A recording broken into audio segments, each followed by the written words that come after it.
ਪੰਜਾਬ ਦੇ ਵਿਵਾਦਿਤ ਪੁਲਿਸ ਅਫਸਰ ਸੁਮੇਧ ਸਿੰਘ ਸੈਣੀ ਦਾ ਮਾਮਲਾ ਪਿਛਲੇ ਦਿਨੀਂ ਪੰਥਕ ਸਭਾ ਵਿੱਚ ਕਾਫੀ ਵਿਚਾਰ ਚਰਚਾ ਦਾ ਮਸਲਾ ਰਿਹਾ, ਕਿਉਂਕਿ ਬਲਵੰਤ ਸਿੰਘ ਮੁਲਤਾਨੀ ਕਤਲ ਕੇਸ ਵਿੱਚ ਉਹਨਾਂ 'ਤੇ ਦੁਬਾਰੇ FIR ਦਰਜ ਹੋਈ ਸੀ।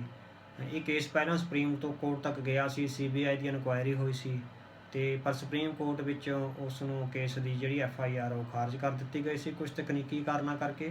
ਅਤੇ ਜਦੋਂ FIR ਦਰਜ ਹੋਈ, ਸੁਮੇਧ ਸਿੰਘ ਸੈਣੀ ਦੇ ਹਿਮਾਚਲ ਪ੍ਰਦੇਸ਼ ਭੱਜਣ ਦੀਆਂ ਖਬਰਾਂ ਨਸ਼ਰ ਹੋਈਆਂ।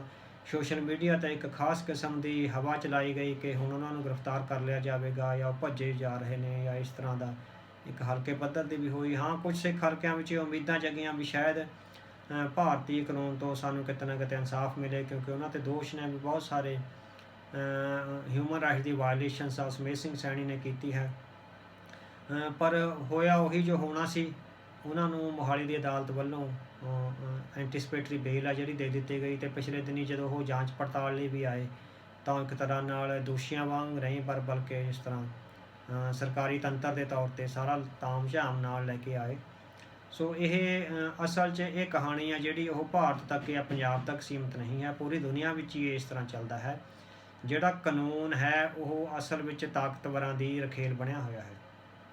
ਦੁਨੀਆ ਭਰ ਵਿੱਚ ਹੀ ਕਾਨੂੰਨ ਦੀ ਜਿਹੜੀ ਵਰਤੋਂ ਹੈ ਉਹ ਸਰਕਾਰੀ ਤੰਤਰ, ਪੁਲਿਸ, ਪ੍ਰੋਸੀਕਿਊਸ਼ਨ ਅਤੇ ਜਿਹੜੇ ਸਰਕਾਰੀ ਵਕੀਲ ਨੇ ਉਹ ਆਪਣੇ ਹੱਕ ਵਿੱਚ ਕਰਦੇ ਨੇ। ਸੋ ਇਸ ਸੰਬੰਧੀ ਬਹੁਤ ਸਾਰੇ ਖੋਜ ਕਾਰਜ ਸਾਹਮਣੇ ਆਏ ਨੇ, ਬਹੁਤ ਸਾਰੀਆਂ ਕਿਤਾਬਾਂ ਲਿਖੀਆਂ ਗਈਆਂ ਨੇ। ਸੋ ਜਿਸ ਤਰ੍ਹਾਂ ਸਰਦਾਰ ਰਣਵੀਰ ਸਿੰਘ ਨੇ ਆਪਣੀ ਵੀਡੀਓ ਵਿੱਚ ਇਹ ਆਖਿਆ ਹੈ ਵੀ ਜਿਹੜਾ ਕਾਨੂੰਨ ਹੈ ਨਿਰਪੱਖ ਨਹੀਂ ਹੁੰਦਾ, ਉਹ ਤਾਕਤਵਰਾਂ ਦੀ ਰਖੇਲ ਹੁੰਦਾ ਹੈ। ਤਾਕਤਵਰ ਕਾਨੂੰਨ ਨੂੰ ਆਪਣੇ ਹਿਸਾਬ ਨਾਲ ਵਰਤਦੇ ਨੇ। ਕਾਨੂੰਨ ਦੀਆਂ ਬਾਹਾਂ ਹਮੇਸ਼ਾ ਲੰਬੀਆਂ ਨਹੀਂ ਹੁੰਦੀਆਂ, ਉਹ ਟੁੰਡੀਆਂ ਵੀ ਹੁੰਦੀਆਂ ਨੇ। ਸੋ ਅਸੀਂ ਬਹੁਤ ਸਾਰੇ ਪੰਜਾਬ ਦੇ ਪਿਛਲੇ 25-30 ਸਾਲਾਂ ਦੇ ਕੇਸਾਂ ਵਿੱਚ ਇਹ ਦੇਖ ਰਹੇ ਹੈਗੇ ਆ ਵੀ ਕਾਨੂੰਨ ਦੀਆਂ ਬਾਹਾਂ ਜਦੋਂ ਸਿੱਖ ਸਾਹਮਣੇ ਹੁੰਦੇ ਨੇ ਤਾਂ ਉਹ ਟੁੰਡੀਆਂ ਹੋ ਜਾਂਦੀਆਂ ਨੇ।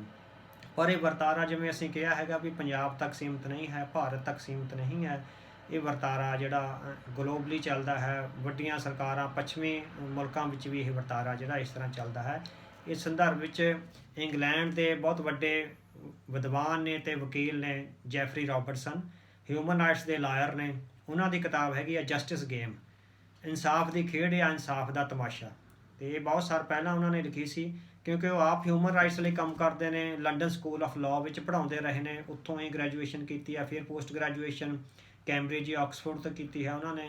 ਬਹੁਤ ਵੱਡੇ ਵਕੀਲ ਨੇ। ਹਿਊਮਨ ਰਾਈਟਸ ਦੇ ਜਿਹੜੇ ਵੱਡੇ ਕੇਸਿਸ ਆ ਦੁਨੀਆ ਭਰ ਵਿੱਚ, ਯੂਰਪੀਅਨ ਕੋਰਟ ਆਫ ਲਾਅ 'ਚ, international court of justice Prague ਵਿੱਚ ਵੀ, ਅਤੇ ਹੋਰ ਸਾਰੀਆਂ ਥਾਵਾਂ 'ਤੇ ਉਹਨਾਂ ਨੇ ਬਹੁਤ ਵੱਡੇ ਜਿਹੜੇ ਕੇਸ ਆ ਲੜੇ ਆ। ਈਵਨ ਵਿਕੀਲੀਕਸ ਦੇ ਮੁਖੀ ਜੂਲੀਅਨ ਅਸਾਂਜ ਦਾ ਕੇਸ ਵੀ ਪਿਛਲੇ ਸਮੇਂ ਦੌਰਾਨ ਲੰਡਨ ਦੀ ਅਦਾਲਤ ਵਿੱਚ ਉਹਨਾਂ ਵੱਲੋਂ ਹੀ ਲੜਿਆ ਗਿਆ ਸੀ। ਸੋ ਬਹੁਤ ਹੀ ਸੁਹਿਰਦ ਵਿਦਵਾਨ ਨੇ, ਬਹੁਤ ਲਾਅ ਬਾਰੇ ਬਹੁਤ ਉਹਨਾਂ ਦੀ ਪੂਰੀ ਦੁਨੀਆ ਦੇ ਕਾਨੂੰਨ ਬਾਰੇ ਉਹਨਾਂ ਦੀ ਬਹੁਤ ਪਕੜ ਹੈ। ਵੱਖ-ਵੱਖ ਮੁਲਕਾਂ ਵਿੱਚ ਜਾ ਕੇ ਉਹਨਾਂ ਨੇ ਕੰਮ ਕੀਤਾ ਹੈਗਾ, ਇੰਟਰਨੈਸ਼ਨਲ ਸੰਸਥਾਵਾਂ 'ਤੇ। ਸਾਊਥ ਅਫਰੀਕਾ ਦੇ ਬਹੁਤ ਸਾਰੇ ਮੁਲਕਾਂ ਵਿੱਚ ਗਏ ਨੇ, ਸਿੰਗਾਪੁਰ ਗਏ ਨੇ, ਸਿੰਗਾਪੁਰ 'ਤੇ ਬਹੁਤ ਸਾਰੇ ਕੇਸ ਲੜੇ ਨੇ। ਸੋ ਉਹਨਾਂ ਨੇ ਐਮਨੈਸਟੀ ਇੰਟਰਨੈਸ਼ਨਲ ਲਈ ਵੀ ਉਹਨਾਂ ਨੇ ਕੰਮ ਕੀਤਾ ਹੈਗਾ।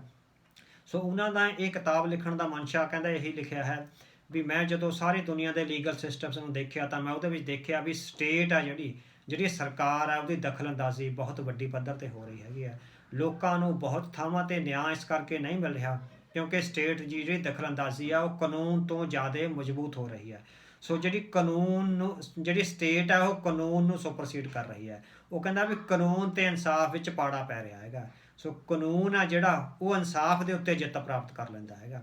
ਸੋ ਇਨਸਾਫ ਹਾਰ ਜਾਂਦਾ, ਜਿਹੜੇ ਕਾਨੂੰਨ ਦੇ ਆਰਗੂਮੈਂਟਸ ਨੇ ਉਹ ਜਿੱਤ ਪ੍ਰਾਪਤ ਕਰ ਲੈਂਦੇ। ਸੋ ਕਹਿੰਦਾ ਵੀ ਮੈਂ ਇਸ ਕਿਤਾਬ ਲਿਖਣ ਦਾ ਮਨਸ਼ਾ ਇਹ ਸੀਗਾ ਵੀ ਦੁਨੀਆ ਭਰ ਵਿੱਚ ਕੋਈ ਇਸ ਤਰ੍ਹਾਂ ਦਾ ਲੀਗਲ ਸਿਸਟਮ ਬਣਾਇਆ ਜਾਵੇ ਵਿਚ ਇਜ਼ ਇੰਡੀਪੈਂਡੈਂਟ ਆਫ ਸਟੇਟ, ਜਿਹੜਾ ਸਰਕਾਰੀ ਤੰਤਰ ਦੇ ਕਬਜ਼ੇ 'ਚੋਂ ਮੁਕਤ ਹੋਵੇ।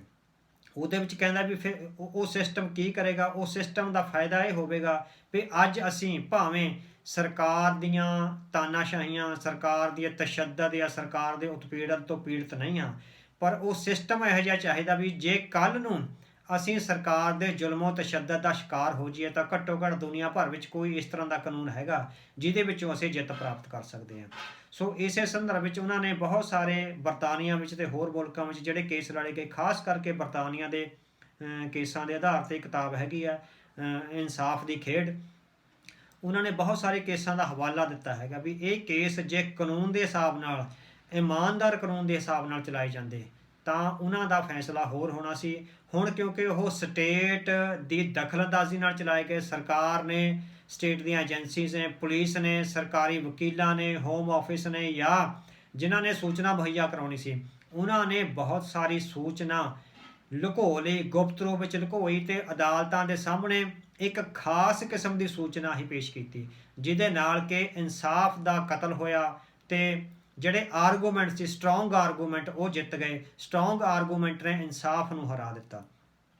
ਉਹ ਕਹਿੰਦੇ ਵੀ ਜਿਹੜਾ ਕਾਨੂੰਨ ਹੈ ਨਾ, ਜਿਹੜਾ ਦੁਨੀਆ ਭਰ ਵਿੱਚ ਜਿਹੜਾ ਕਾਨੂੰਨ ਚੱਲ ਰਿਹਾ ਹੈਗਾ, ਉਹ ਲਗਾਤਾਰ ਰਵਾਇਤਾਂ ਦਾ ਹਵਾਲਾ ਦੇ ਕੇ, ਪੁਰਾਣੀਆਂ ਰਵਾਇਤਾਂ ਦਾ ਹਵਾਲਾ ਦੇ ਕੇ ਉਸਨੇ ਆਪਣੇ ਆਪ ਨੂੰ ਬਹੁਤ ਨੈਰੋ ਕਰ ਲਿਆ ਹੋਇਆ। ਉਹ ਕਹਿੰਦੇ law itself develops as it narrows down from one president to another. So ਉਹ ਕਹਿੰਦਾ ਵੀ ਨੈਸ਼ਨਲ ਸਿਕਿਉਰਿਟੀ ਤੇ ਨੈਸ਼ਨਲ ਸੋਵਰੈਨਿਟੀ ਦਾ ਨਾਮ ਲੈ ਕੇ ਆਮ ਲੋਕਾਂ ਦੇ ਜਿਹੜੇ ਮਨੁੱਖੀ ਹੱਕ ਹੈ ਉਹਨਾਂ ਨੂੰ ਕੁਚਲ ਦੇਣ ਦਾ ਇੱਕ ਤਰ੍ਹਾਂ ਨਾਲ ਪੂਰੀ ਦੁਨੀਆ ਵਿੱਚ ਇਹ ਇੱਕ ਅਣਐਲਾਨਿਆ ਐਲਾਨਨਾਮਾ ਚੱਲ ਰਿਹਾ ਹੈਗਾ। ਸੋ ਜੈਫਰੀ ਰਾਬਰਟਸਨ ਬਹੁਤ ਦੇਰ ਤੋਂ ਇਸ ਸੰਦਰਭ ਵਿੱਚ ਕੰਮ ਕਰ ਰਹੇ ਆ। ਉਹ ਕਹਿੰਦੇ ਮੈਂ ਪੂਰੀ ਦੁਨੀਆ ਦੇ ਕਾਨੂੰਨਾਂ ਦਾ ਅਧਿਐਨ ਕੀਤਾ ਹੈਗਾ, ਪੂਰੀ ਦੁਨੀਆ ਦੇ ਜਿਹੜੇ ਪ੍ਰਮੁੱਖ ਕਾਨੂੰਨ ਨੇ ਉਹ ਮੇਰੇ ਸਾਹਮਣੇ ਨੇ, ਤੇ ਉਹਦੇ ਵਿੱਚੋਂ ਕਹਿੰਦਾ ਜਿਹੜੀ ਮੇਨ ਝਲਕ ਸਾਹਮਣੇ ਆ ਰਹੀ ਹੈ ਸਾਰੇ ਕਾਨੂੰਨਾਂ ਚੋਂ, ਇਹ ਆ ਰਹੀ ਹੈ laws can and should silence subversive people and its ideas। ਜਿਹੜੇ ਆਈਡੀਆਸ ਤੇ ਜਿਹੜੇ ਲੋਕ ਸਰਕਾਰ ਵੱਲੋਂ ਦੱਸੇ ਹੋਏ ਨਰੇਟਿਵ ਦਾ ਵਿਰੋਧ ਕਰਦੇ ਨੇ ਜਾਂ ਸਰਕਾਰ ਵੱਲੋਂ ਦੱਸੇ ਪ੍ਰਚਾਰੇ ਜਾ ਰਹੇ ਨਰੇਟਿਵ ਦਾ ਵਿਰੋਧ ਕਰਦੇ ਆ, ਕਹਿੰਦਾ ਕਾਨੂੰਨਾਂ ਦੀ ਇਹ ਮਨਸ਼ਾ ਹੈਗਾ ਵੀ ਉਹਨਾਂ ਨੂੰ ਦਬਾ ਦਿੱਤਾ ਜਾਣਾ ਚਾਹੀਦਾ ਹੈਗਾ।